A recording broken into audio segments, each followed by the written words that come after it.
Morning everyone, it's another day in paradise, and I wanted to, after Saturday we thought we'll do a little smoochie bite as a bonus today. On Saturday we went to Parktown Garden Shop. We have a little stand there, and I saw a lot of the Woodrock dogs there, obviously because they're waiting to be adopted, but I also saw some people bringing their dogs, and some of them were not socialized. So Megan is an animal whisperer, and I thought we could actually have a little talk today about socializing your animal, socializing your puppy.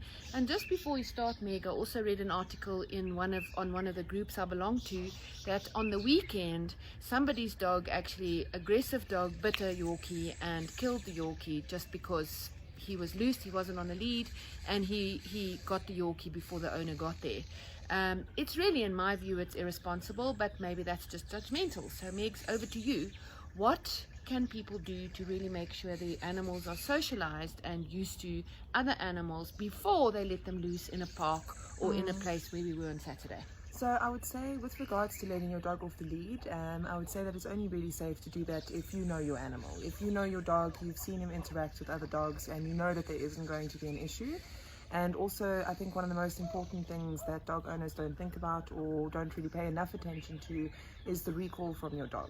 So it's one thing to be able to let your dog off the lead and you know that he's socialized and interacts well with other dogs, but if something does go wrong, say now there's a dog that doesn't really like him and goes for him, you need to be able to call your dog back to you. And that's one of the most important things. Wait, and he's got to listen, right? That's because what you can call some is. dogs. Oh, I see. Yes, okay, so that's what recall is. Okay. It's the ability to call your dog back to you, so that if it does get into a bad situation that might not be your dog's fault, you can get him to return to you and get him back onto the lead and take him to a place of safety. And the next thing is, in order to get your dog to that point where you can take them off the lead with other dogs and not be nervous and, kind of timid every time a pack of Yorkies or a pack of yapping Dachshunds run up to them, is to socialize them from the youngest age possible. Take them with you, take them to the dog park, let them meet big dogs, small dogs, just so that they really get used to socializing and being able to be in an environment with other dogs that they don't necessarily know. Yes, I have a socialized Yorkie, Very which is socialized. which is a problem because she wants to go up and stand up and kiss big dogs, and that's how socialized she is. She's used to any animal, any dog, any cat, and that's kind of what I'm hoping to see in big dogs. Is it possible in big dogs as well? Absolutely.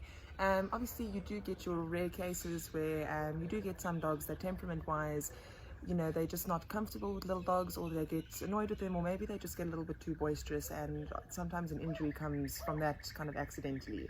Your dog might not hurt little dogs deliberately, but they might just be very high energy and it might just be too much for the other little dog. So that's why I say, again, it's extremely important to understand your dog, to understand the things that might set him off or make him nervous, and to really work with that and be responsible around your dog's temperament and what makes him comfortable. And just on that, certainly around where we live, I saw yesterday there's a lot of training places that do puppy introduction training, and especially at the vets or at the daycare schools.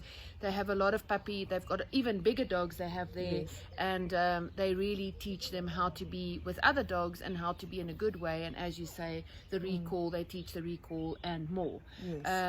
Because when it's too late, unfortunately, and that's when the sadness sets in, and then everybody's always blaming the big dog, but it's not always like that, and then you're just in for a whole lot of trouble. So keep socializing your animals, and definitely, you've just mentioned the training. I would recommend that every pet owner takes their dog to a bit of training. Sometimes it's not the dog that needs training, but sometimes you.